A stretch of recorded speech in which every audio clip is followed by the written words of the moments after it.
Apple set the date for its next big event. On September 12th, we are expecting to finally see the new iPhone 15. And the biggest surprise from the presentation just might be how much this iPhone is going to annoy people. Every year, Apple has to make some changes to the iPhone to give you a reason to plop down over $1,000 for the new most advanced iPhone ever created.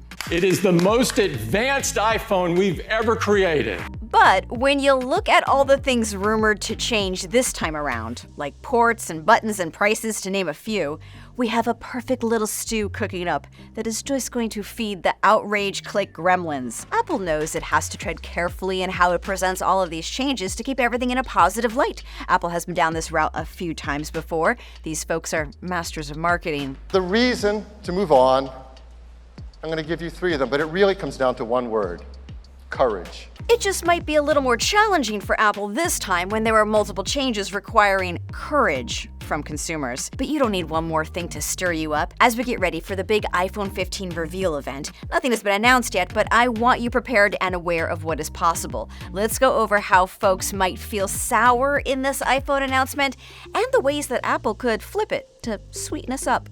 I'm Bridget Carey, and this is One More Thing. The biggest change that's said to be coming to the iPhone 15 will be the subject of both praise and scorn, depending on who you're talking to. The longtime proprietary Lightning port looks to be going away, replaced by a USB-C port. This rumor looks to be pretty solid. We have heard it a few times now, and to add to the pile of reports, this week we also got fresh photos of dummy iPhone 15 models posted by tech leaker Sonny Dixon. He didn't give much description of what we're looking at other than showing some muted colors and a casing that has USB-C ports. Of course, some folks are excited to switch to a more commonly used power connector because the cord can be shared with other gadgets in your home that use USB-C. But it doesn't change the fact that iPhone owners who don't already have a bunch of USB-C cords will need to dish out more money this year if they want some spare charging cords around the home and in the car. Those charging with MagSafe may not feel the pangs of change as greatly as others, since MagSafe can still be used, and surely Apple will include a cable in the box. But what sort of cable are we getting at this big switchover moment? There has been buzz that we could get a good cord from Apple, a braided charging cord, tougher, less likely to break, and we've seen Apple provide these on some of its latest devices. There's also been talk of Apple testing out the idea of colorful cords, ones that match with the color of your iPhone. That would be delightful and help distract from grumps about change. Let's not forget, Apple does not include charging adapters anymore. There are plenty of people who have been using their old iPhone charging adapters from years ago, and an iPhone 15 will make folks realize that they need new adapters to work with USB-C. It's being reported that AirPod cases are also getting a USB-C port, so it won't need a Lightning charge cord either. But not everyone upgrades everything at once. So you may have this wonky period of time of juggling 2 different types of Apple cords before everything you own might be updated to just work with USB-C. That's especially true if you live with folks who are not upgrading their iPhones right now, but then you upgrade yours now, and then there's just this mess of which cord is which. No one likes a charging cord kerfuffle. The least we can hope for is nice cords included in the box. Oh, and here's a little fun history fact for you. Before the Lightning port, you remember there was a 30-pin dock connector. Well, Apple moved to Lightning on the iPhone 5 that was introduced on September 12th, 2012. And the September 12th birthday of the Lightning port may also be the day it dies, 11 years later on September 12th, 2023. Another big gripe we could see in headlines is how the iPhone will cost more than before.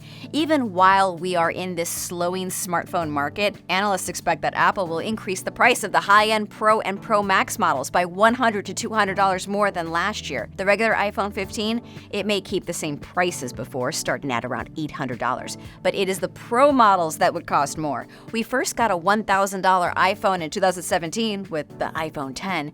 Then that price became the price for the Pro line. And now, that entry price to the best iPhone could be bumped up. But what could sting a little more is that the larger Pro, the most expensive Pro, the Pro Max, is said to have an extra exclusive feature, a better periscope camera for optical zoom. So if you want the best iPhone, you may need to get the largest size with the largest price tag, even if you never cared for the larger size before. Apple analyst Ming-Chi Kuo says the expectation is that consumers will see this as the hot model to get. But Apple's marketing team may have to call it by a different name just to get past all this extra cost. Apple insiders Andrew O'Hara reported his sources saying that Apple is going to call it the iPhone 15 Ultra for the plus-size Pro phone. How could you get upset at a price increase on the Pro Max when it's so good we have to call it the Ultra now? We'll have to see if that name change happens, but whatever you call it, the price won't feel great when you don't want to miss out on the better camera, but you didn't care to pay for a larger screen.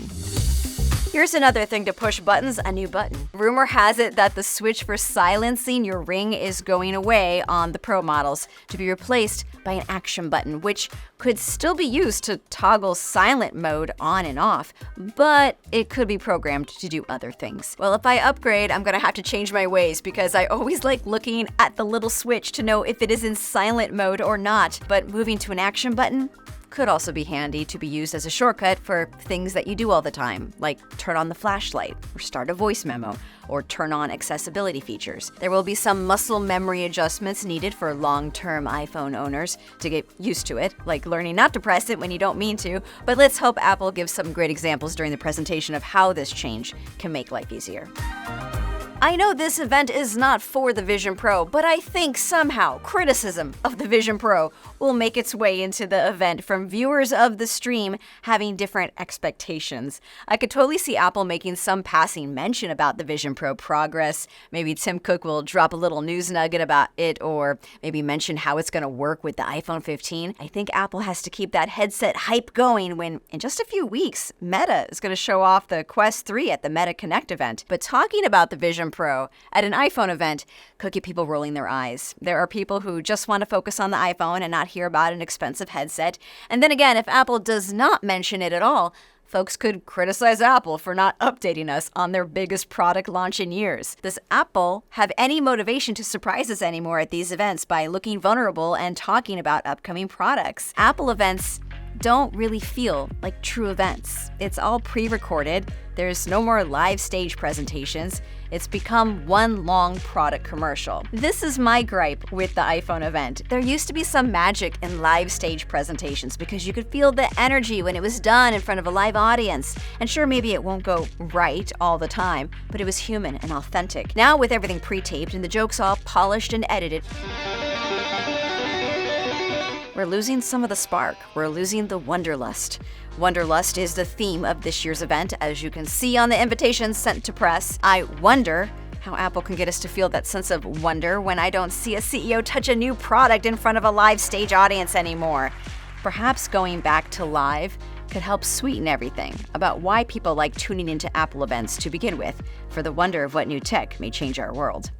Next week, we are going through your wish list for the iPhone 15 and new Apple Watches. I am pulling from your comments in my videos, so jump in and leave your thoughts on what you are hoping Apple reveals, or tell me what rumors you're hoping don't come true. Sweet or sour, I read all your comments, and I'll be back on Friday. Thanks for watching.